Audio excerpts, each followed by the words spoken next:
ياسين والقرآن الحكيم. السلام عليكم ورحمة الله تعالى وبركاته. الحمد لله. அன்புக்கு இணையத்திற்குரிய அல்லாஹுவின் நல்லடியார்களே, அருமைய சோதனை, அல்லாஹ்வுடைய பெரும் கருணையினால் நாள்தோறும் ஒரு நபிமொழியை அறிந்து வருகின்றோம். அந்த அடிப்படையிலே இன்றைய நபிமொழி என்னவென்றால்,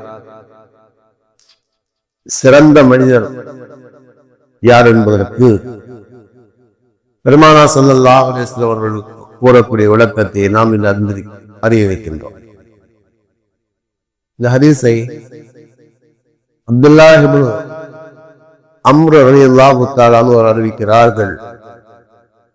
இப்னு மாஜாவுடைய 2616வது ஹதீஸாக பதிவு செய்யப்பட்டிருக்கிறது. கீல யா ரசூலல்லாஹ் அய்யுன் நாஸ் அஃதல். பெருமானார் ஸல்லல்லாஹு அலைஹி வஸல்லம் இடத்திலே ஒரு தடவை கேட்கப்பட்டது, சிறந்த மனிதர் யார் என்பதால். சிறந்த மனிதர் யார் என்று பெருமானார் ஸல்லல்லாஹு அலைஹி வஸல்லம் இடத்திலே கேட்கப்பட்டது. அப்போது பெருமானார் ஸல்லல்லாஹு அலைஹி வஸல்லம் சொன்னார்கள், குல்லு மஹ்மூமில் கல்பி சதூக்குல் லிசான். உண்மையை பேசக்கூடிய நாவுடையவரும், உண்மையை பேசக்கூடியவரும், மஹ்மூமுல் கல்பு உடையவரும் என்பதாக நபி ஸல்லல்லாஹு அலைஹி வஸல்லம் சொன்னார். சஹாபாக்கள் கேட்டாங்க, சதூக்குல் லிசானி நஅரிஃபு. உண்மை பேசுகின்ற நாவு என்பது எங்களுக்கு தெரியும், உண்மை பேசுகிற நாவு எங்களுக்கு விளங்குது. ஃபமா மஹ்மூமுல் கல்ப், மஹ்மூமுல் கல்ப்னா என்ன என்பதாக பெருமானார் கேட்டார். பெருமானாருக்கு கேட்டார். ஸல்லல்லாஹு அலைஹி வஸல்லம் சொன்னாங்க, ஹுவ அத்தகியு அன்னகியு. அது இறையச்சமும் தூய்மையான உள்ளமும் ஆகும் என்பதாக நபி சொன்னாங்க. இறையச்சமும் தூய்மையில் இருக்கின்ற உள்ளம் என்பதாக பெருமானார் சொல்லிவிட்டு, எதை விட்டும் அது தூய்மையாக இருக்கும், இறையச்சத்தோடு இருக்கும் என்பதற்கு பெருமானார் ஸல்லல்லாஹு அலைஹி வஸல்லம் அவர்கள் 4 விஷயங்களை விட்டும் அது தூய்மையாக இருப்பதாக சொன்னாங்க. லா இஸ்ம ஃபீஹி, அதிலே பாவம் இருக்காது என்பதாக சொன்னார். சொல்லுவாங்க இல்லையா, ஒரு மனிதர் ஒரு பாவம் செய்கிற நேரத்தினுடைய உள்ளத்திலே கரும் புள்ளி விடும் என்பதாக பெருமானார் சொல்லுவாங்க. தௌபா செய்யும் நேரத்திலே அது மன்னிக்கப்படுகின்றது, அழிக்கப்படுகின்றது. அப்படி தௌபா செய்யவில்லை என்று சொன்னால் அந்த கருப்புள்ளிகள் விழுந்து பாவத்தினுடைய கருப்புள்ளிகள் விழுந்து அந்த உள்ளங்கள் இருளாகி விடும், விருகி போன்னு சொல்வார். சொல்லிவிட்டு அந்த ஆயத்தை ஓதி காண்பார். அவர் செய்த பாவத்தினாருடைய உள்ளங்கள் இறுகி போய் விட்டது பெருமானா சொல்வார். என்ன சொல்றாங்க, லா இஸ்ம ஃபீஹி, அதிலே பாவத்தினுடைய அடிச்சுவடுகள் இருக்காது, பாவத்தினுடைய தடங்கள் இருக்காது. அவர் பாவம் செய்ய மாட்டார், செஞ்சா தௌபா செஞ்சிருவார். அது ஒரு தலைப்பா முடியும், நான் நாளைக்கு என்ன சொல்றேன். அப்ப பாவம் செய்ய மாட்டார், செய்தாலும் கூட என்ன செய்யணும், உடனே தௌபா செய்யக்கூடிய, தௌபா செய்து தன்னை பரிசுத்தப்படுத்தக்கூடிய உள்ளம். அவர் பெருமானார் சொல்வாங்க, இஸ்ம ஃபீஹி, அதிலே பாவத்தின் தடயங்கள் இருக்காது. இரண்டாவது சொன்னாங்க, மலா பகை, அதிலே அக்கிரமங்கள் இருக்காது. பிற மக்களுக்கு அநியாயம் செய்கின்ற, அக்கிரமம் செய்கின்ற தடயங்கள் அங்கே இருக்காது. மூன்றாவதாக பெருமானார் சொல்வாங்க, பல வில்லும், அதிலே குரோதங்கள் இருக்காது. அடுத்த மனிதர்கள் மீது விரோதங்களும் குரோதங்களும் இருக்காது என்பதாக பெருமானார் சொல்வார். நாலாவதாக சொல்வாங்க, அதிலே பொறாமை இருக்காது என்பதாக பெருமானார் சொல்வார். இந்த 4 வகையான தீய பண்புகளை விட்டும் தூய்மையோடு இருக்கின்ற இறையச்சமுடைய இதயத்துக்கு சொந்தக்காரர் தான் சிறந்த மனிதர் என்பதாக ஹஜ்ரத் ரசூலுல்லாஹி ஸல்லல்லாஹு அலைஹி வஸல்லம் சொன்னார். இப்ப இதை கேட்கையிலே நமக்கு விளங்கிறோம். அப்படின்னா நிறைய பேர் அதை அவுட் ஆயிடுவாங்க. ஏதோ ஒரு குணவது இருக்குதான் செய்யும். ஒண்ணு அவர்கள் மனிதருக்கு தீங்கிழைப்பார், இல்ல அல்லாஹ்வுக்கு தீங்கிழைப்பார். 2 தீங்கு இல்லாத மக்களை பார்க்க முடியாது. சில பேர் பார்த்து செய்வார், அவர் விழுந்து தொழுவார்.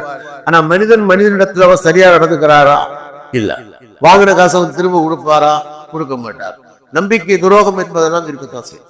சில பேர் பார்த்தா நல்ல குணம் இருக்கு, நல்ல பேச்சு, நல்ல குணங்கள், அப்படி ஒரு உலகத்தில் சில மக்களை பார்ப்போம். ஆனா வந்தாலும் என்ன செய்வாரு, கடைசி வரைக்கும் பலியாசவுக்குமே வராம செய்வார், பெருநாளைக்கு தான் வருவார்.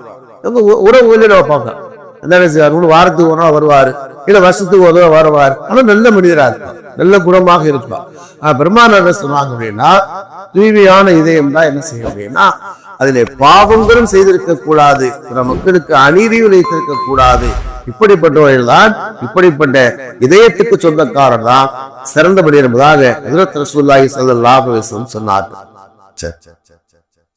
இப்படிப்பட்ட அந்த இதயம் உடையவர் இம்மையிலேயும் சிறப்பிற்குரியவர், மறுமையிலேயும் சிறப்பிற்குரியவர்.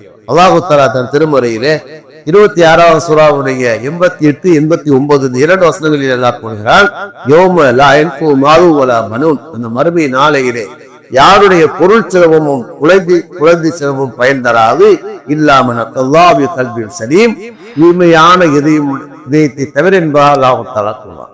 யாரிடத்திலே இப்படிப்பட்ட அந்த தூய்மையான இதயம் இருக்கின்றதோ அவருடைய இதயம் தான் மறுமையிலே பலன் தரும் என்று அல்லாஹ் தஆலா கூறுகிறார். சரி,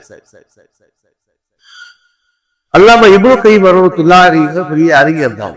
அவங்க சொல்றாங்க, மனிதர்கள் தன்னுடைய இதயத்தை 3 வகையான பாவங்களை விட்டும் அவர்கள் பாதுகாத்துக் கொள்ள வேண்டும். 3 வகையான பாவத்தை விட்டு பாதுகாத்து. ஏன் அப்படின்னா, இதுதான் அசாசு துனூப், எல்லா பாவங்களுக்கும் அடிப்படை இந்த 3 பாவங்கள் தான். எல்லா பாவங்களுக்கும் அடிப்படை. அவர் மனிதனிடத்திலே வரம்பு மீறி நடப்பதற்கும் இறைவனிடத்திலே வரம்பு மீறி நடப்பதற்கும் இந்த 3 காரணங்கள், 3 பாவங்கள் தான் அடிப்படையாக இருக்கிறார். அதனால இந்த 3 பாவங்களை விட்டும் ஒரு மனிதர் தன்னை பரிசுத்தப்படுத்திக் கொண்டாலே அவர் என்ன ஆகிவிடுகின்றார், தூய்மையான இதயத்துக்கு சொந்தக்கார ஆகிவிடுகிறார் என்பதாக நாம இப்னு கய்யிம் கூறுகிறார். அது முதலாவது சொல்றாங்க கிபர், பெருமை என்பதாக கூறுகிறார்.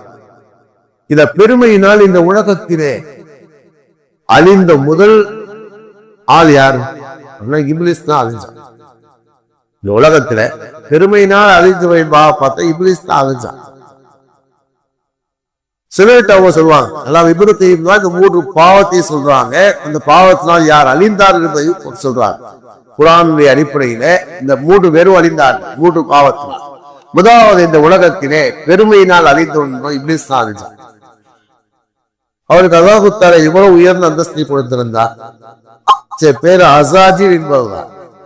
அவன் மலக்குகளுக்கே ஆசிரியனாக இருந்தவன். ஆனால் ஆதம் அலைஹிஸ்ஸலாமுக்கு அவர் சிரம் தாழ்த்த மறுத்தார். ஏன் மறுத்தான்? அல்லாஹ் தஆலாவிடத்திலே கேட்டார். 7வது சூராவுடைய 12வது வசனத்தில் அல்லாஹ் கூறுகிறார், உனக்கு நான் ஏவிய நேரத்தில், அவருக்கு சஜா செய்யுமாறு ஏவிய நேரத்திலே நீ ஏன் சிரம் தாழ்த்த மறுத்தாய்? உன்னை தடுத்தது எது என்பதாக கேட்டான். அப்ப அவர் சொன்ன பதில், அவரை விட சிறந்தவன். என்னை நெருப்பால் படைத்தாய், அவரை மண்ணால் படைத்தாய். அப்ப நெருப்பு என்பது மண்ணை விட சிறந்தது இல்லையா? ஒரு சிறந்தவனாக இருக்கிற நான் எப்படி நான் அவருக்கு சிறந்தாக்க முடியுமாக கேட்டார். அந்த ஆணவம் தான் இந்த உலகத்திலே அவருடைய அறிவுக்கு அது காரணமாக இருந்தது. அவன் அந்த உயர்ந்த அந்தஸ்தை இழப்பதற்கு அது காரணமாக இருந்தது. இந்த உலகத்திலே யாரெல்லாம் நான் இந்த ஆணவம் பிடித்தவனாக இருக்கிறார்களோ அவர்கள் அழிந்து போவார்கள் என்பதற்கு இப்லீசுடைய வரலாறு உதாரணம். 2வது, பேராசை என்பது ஒரு மனிதனை அழித்து விடும். பேராசை என்பது அழித்து விடும். ஆசைப்படலாம், பேராசைப்படக்கூடாது. பேராசை அழிந்து விடும் என்பதற்கெல்லாம் இப்னு கய்யிம் கூறுகிறார்கள், ஹஜ்ரத் ஆதம் அலைஹிஸ்ஸலாம் அவர்கள் அந்த சொர்க்கத்தினுடைய உயர்தரமான வாழ்க்கை இழந்ததற்கு காரணம் அவருடைய பேராசை தான். ஏன்னா அல்லாஹ் தஆலா அவருக்கு சொர்க்கத்தினுடைய எல்லா வகையான இன்பங்களையும் கொடுத்தார், எல்லா வகையான இன்பங்களையும் கொடுத்தார். உங்களுக்கு என்ன வேணாலும் சாப்பிட்டுக் கொள்ளுங்கள், நீங்க சந்தோஷமாக என்று அல்லாஹ் தஆலா சொல்லும். ஆனா அல்லாஹ் ஒரே ஒரு கட்டளை விட்டு விட்டார், இந்த மரத்தில் நெருங்காதீர்கள் என்று அல்லாஹ் தஆலா சொல்லும். இந்த கனியை உண்ணாதிலிருந்து அல்லாஹ் தஆலா தடுத்திருந்தார். ஆனால் அவர் அந்த கனியை உண்டு விட்டு இந்த உலகத்துக்கு அவர் வந்தார். அதுக்கு என்ன காரணம்? உடைய பேராசை தான். அல்லாஹ் இப்னு கய்யிம் ஒரு குழுவா சொல்லுவார்கள், சொல்லிவிட்டு சொல்றாங்க, அல்லாஹ் தஆலா ஆதம் அலைஹிஸ்ஸலாமிடத்திலே அப்படி தடுத்த நேரத்தில் இப்லீஸ் போய் ஆதம் அலைஹிஸ்ஸலாத்திலே கேட்டான். என்ன சொன்னானா? குர்ஆனில் அல்லாஹ் தஆலா 7வது சூராவுடைய 20வது வசனத்திலே கூறுகிறார், وقال ما نهاكما ربكما عن هذه الشجرة إلا أن تكونا ملكين أو تكونا من الخالدين. முதல்ல போய் கேட்டான், நீங்க இந்த சொர்க்கத்திலேயே நிரந்தரமா இருக்குன்னு நீங்க விரும்புறீங்களான்னு கேட்டான். அதை விட சொன்னாங்களா, ஆமா இது என்ன இருக்கு, யாருக்கு விருப்பம் இல்லாம இருக்க முடியும்? இவ்வளவு ஒரு உயர்தரமான வாழ்க்கை, எந்த வகையான சிரமம் இல்லாம எல்லாம் கிடைக்குதுன்னா இந்த வாழ்க்கை யாரு மறுப்பாரு? யாருக்கு விருப்பம் இல்லாம இருக்குவார்? முதலாவது சொன்னா, அல்லாஹு தஆலா இந்த கனியை உண்ணக்கூடாது என்று ஏன் தடுத்திருந்தான் தெரியுமா? நீங்க அதை சாப்பிட்டீங்கன்னா மலக்காக ஆகிவிடுவீர்கள், வானவராக ஆகிவிடுவீர்கள். இல்லை என்றால் இதை நீங்க நிரந்தரமாக இருந்து விடுவீர்கள். நீ நிரந்தரமா இருக்கக்கூடாது, உங்களை அனுப்பணுங்கிறதுக்காக அல்லாஹ் தடுத்து வச்சிருக்கான். நீங்க சாப்பிட்டுட்டீங்கன்னு வைங்க, அப்புறம் அல்லாஹ் வெளியாக்க மாட்டா, வெளியாக்க முடியாது. இங்கே நீங்க நிரந்தரமா இருந்துருவீங்க என்பதாக சொன்னான். எனவேதான் என்ன செய்தாங்க சொல்ல போன காசுமகுமா, அந்த ரெண்டு பேர்த்திலுமே சத்தியம் விட்டான். அல்லாமே சத்தியமாக சத்தியம் விட்டான். இந்த உலகத்திலே முதல் பொய் சத்தியம் செய்தவன் வந்தான். இஸ்லாம் நம்பிட்டாங்க, என்னன்னா இவங்க சொல்றது உண்மையாக இருக்கும், இந்த சொர்க்கத்தினுடைய உயரமான வாழ்க்கை நமக்கு வேணும் என்ற பேராசையிலேதான் அவர் அந்த கனியை உண்டார். அந்த சொர்க்கத்திலே உயர்தரமான வாழ்க்கை அவர் இழந்தார். அதனால ஒரு மனிதனுக்கு எப்போது என்ன செய்து பேராசை என்பது ஏற்பட்டு விடுமோ, நாம் எல்லாவற்றையும் நாம் அடைந்து கொள்ள வேண்டும் என்ற பேராசை என்பது அடைந்து விடுமோ, ஏற்பட்டு விடுமோ, அவர் இந்த உலகத்திலே எல்லா பாவத்தையும் செய்ய துணிந்து விடுவார். அதாவது இந்த உலகத்தினுடைய பேராசை எல்லா பாவங்களுக்கும் அடிப்படையாக பெருமானா சொல்லுவாங்க. உலகத்துல பார்க்கறதுல அடைய வேண்டும் என்பதாக நினைக்கும் நேரத்தில் அவன் எந்த எல்லைக்கு செய்வான், வீரக்கூடியவனாக இருப்பான். அவன் எது வரைக்கும் இருந்தாலும் போவான், எந்த பாவத்தையும் செய்ய துணிந்து விடுவான். இது இரண்டாவது. மூன்றாவது இவ்வளத்தையும் சொல்றாங்க, மனிதர்களுடைய உள்ளத்தை பொறாமையை விட்டு பாதுகாத்துக் கொள்ள, ஹசத் என்ற பொறாமையை விட்டு பாதுகாத்துக் கொள்ள. என்ன எனக்கு கிடைக்காது யாருக்கும் கிடைக்க கூடாது என்பதுதான். எனக்கு ஒன்று கிடைக்கிறேன்னா அது யாருக்கும் கூடாது. சொல்லுவாங்க ஜபால் ஞாபகத்தின் சாஹிபிகா, எனக்கு கிடைக்காத ஒரு பாக்கியம் யாருக்கும் கிடைக்க கூடாது. அப்படி கிடைத்தாலும் அது அவனை விட்டு நீங்குவதாக நினைப்பது. இதான் அதிகமான மக்களுக்கு இருக்கிற ஒரு குணம். ஒண்ணு யாருக்கு எனக்கு இல்லாதது அது யாருக்கு இருக்கக்கூடாது. இந்த பொறாமையிலே அழிந்தவர்கள் தான் ஆதம் அலைஹிஸ்ஸலாமுடைய மகன்கள். ஆதம் அலைஹிஸ்ஸலாமுடைய மகன்கள் அல்லாஹ் தஆலா குர்ஆனிலே வரலாறு 5வது சூராவுடைய 27வது வசனத்திலே கூறுகிறார், வத்துலு அலைஹிம் நபா இப்னை ஆதம் ஹக். அதே ஆதம் அலைஹிஸ்ஸலாமுடைய இரு மகன்களுடைய வரலாறை அவருக்கு சொல்லி காமிங்க. இத கர்ரபா குர்பான ஃபத்கபிரமில் அஹதிஹிமா வலம் தகப்பர். இரண்டு பேருமே குர்பானி கொடுத்தார்கள். இரண்டு பேரும் குர்பானி கொடுத்தார்கள். அதை ஒருவருடைய குர்பானி அல்லாஹ் தஆலா ஏற்றுக்கொண்டார், இன்னொருடைய குர்பானை ஏற்றுக்கொள்ளவில்லை. ஹாபிருடைய குர்பானை ஏற்றுக்கொண்டார், இளையவருடைய குர்பானை ஏற்றுக்கொண்டார். என்ற மூத்தவருடைய குர்பானை அல்லாஹ் தஆலா ஏற்றுக்கொள்ளவில்லை. அப்ப என்ன செஞ்சார்னா, மூத்தவன் அந்த இளையவனை பார்த்து சொன்னார், காலா புத்துலன்னக, நான் உன்னை கொலை செய்வேன். எனக்கு கிடைக்காத வாக்கியம் உனக்கு எப்படி கிடைக்கும்? அது எப்படி கிடைக்க முடியும்? கிடைக்க கூடாதாக சொன்னார். ஏன்னா அந்த காலத்தை பொறுத்த வரைக்கும் குர்பானி கொடுத்தால் அதை மனைவியோட உச்சியிலே வைப்பார்கள். வானத்தில் வருகின்ற நெருப்பு அதை கரித்து விட்டால் அது ஏற்றுக்கொள்ளப்பட்டது அர்த்தம். அவன் இது மாதிரி ரெண்டு பேருமே அந்த குர்பானி கொடுத்து வைக்கிறாங்க. அந்த காலத்துல எந்த பொருளை வேணாலும் கொடுத்தா. அவர் சின்னவரை ஆட்ட வச்சாரு, பெரியவரை என்ன செஞ்சாரு, அதை அழுகி போன கெட்டு போன நெல்களை வைத்தார். இந்த நெருப்பு என்ன செய்ய அப்படின்னா, அவருடைய அந்த ஆட்டை, இளையவருடைய ஆட்டை ஏற்றுக்கொண்டது, அதை எரித்து விட்டு சென்றது. அப்பதான் நான் மூத்தவை சொன்னா, நான் உன்னை கொலை செய்வேன். எனக்கு கிடைக்காத பாக்கியம் உனக்கு கிடைப்பதா? நான் என்னுடைய குர்பானை எல்லாம் ஏற்றுக்கொள்ளவில்லை, உன்னுடைய குர்பானை மட்டும் ஏற்றுக்கொண்டானா என்பதா. அப்ப இளையவர் சொன்னார், இன்னமா தகப்பல்லாஹு மினல் முத்தகீன், இறையற்ற உடையவருடைய குர்பானை எல்லாம் ஏற்றுக்கொள்கிறார். அப்படின்னா அதை பெருமையாக சொல்லவில்லை. உன்னுடைய உள்ளத்திலே நீ அல்லாஹ்வுடைய அச்சத்தை ஏற்படுத்திக் கொள். ஏதோ ஒரு குறை இருக்கும், அந்த குறையினால் மறுக்கப்பட்டிருக்கும், அந்த குறையை நீ சரி பண்ணிக்கூடியதாக சொன்னார். அப்ப அதை சொன்னா, நான் உன்னை கொலை செய்வதாக சொன்னான். அப்ப அவர் அடுத்து சொன்னார், இந்த வரலாறு தொடரும், எதை நீ கொலை செய்தாலும் கூட நான் உன்னை கொலை செய்ய மாட்டேன், பலிக்கு பலி மாறும் வாங்க மாட்டேன்னு அவர் சொல்லி முடிச்சிட்டார். கடைசியில் கொலை செய்யலாம். இதுக்கு என்ன காரணம் என்றால், என்ன செய்யறது, அவருடைய உள்ளத்தில் இருக்கின்ற பொறாமை. எனக்கு கிடைக்காத வாக்கு கிடைப்பதா என்ற பொறாமையினால் தான் இந்த உலகத்திலே முதல் குற்றம் ஏற்பட்டது, கொலை குற்றம் ஏற்பட்டது. ஆதம் அலைஹிஸ்ஸலாமுடைய மாறிலே ஒருவரை கொலை செய்யலாம். அவரே என்ன சொல்றாங்க அப்படின்னா, இந்த உலகத்திலே எல்லா பாவங்களுக்கும் அடிப்படை, இந்த உலகத்துல ஒரு மனிதன் செய்கின்ற எல்லா பாவங்களுக்கும் அடிப்படை இந்த 3 விஷயங்கள். இந்த 3 விஷயத்தை ஒருவர் நீக்கி கொண்டாலே அவன் என்ன செய்கின்றான், இந்த உலகத்திலே உயர்ந்த அந்தஸ்தை பெறுகின்றான். ஒன்று பெருமை, 2வது பேராசை, 3வது பொறாமை.